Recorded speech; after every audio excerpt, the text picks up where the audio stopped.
Call আসে। Premise, কই তুমি? তাড়াতাড়ি বাস্কেটবল কোর্টে চলে এসো। আর আমাদের কিছু কাজ আছে, তোমার ওইগুলো করে দিতে হবে। আমাদেরকে হেল্প করো। ভূমিকা প্রিমিসের উপর রাগারাগি করে, কিন্তু প্রিমিসের কোনো গায়েই লাগে না। যখনই বাস্কেটবলের খেলা হয় তখন সেখানকার যত কাজ আছে সমস্ত কাজ তারা প্রিমিসকে দিয়ে করায়। এরপর প্রিমিস আর কিছু না ভেবে সেই বাস্কেটবল কোর্টের সামনে চলে আসে। আরে প্রিমিস, তুমি এতদিন কোথায় ছিলা? আমি আসলে কয়েকদিনের জন্য বাইরে ঘুরতে গিয়েছিলাম। আচ্ছা প্রিমিস, তোমার কাছে ঘোরার জন্য টাকা আছে?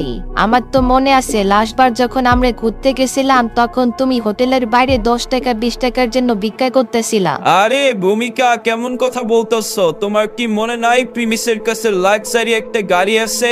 যার কাছে এত দামি একটা গাড়ি আছে সে কি ঘুরতে যাইতে পারে না? ভূমিকাও তার কথা শুনে হাসতে থাকে।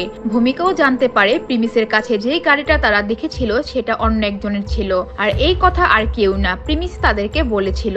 তো এর জন্য ভূমিকার মনে প্রিমিসের জন্য যে সম্মান ছিল সেটা আর এখন নেই। প্রিমিস তো তার কথা শুনে, কিন্তু এর পরিবর্তে তাকে কিছুই আর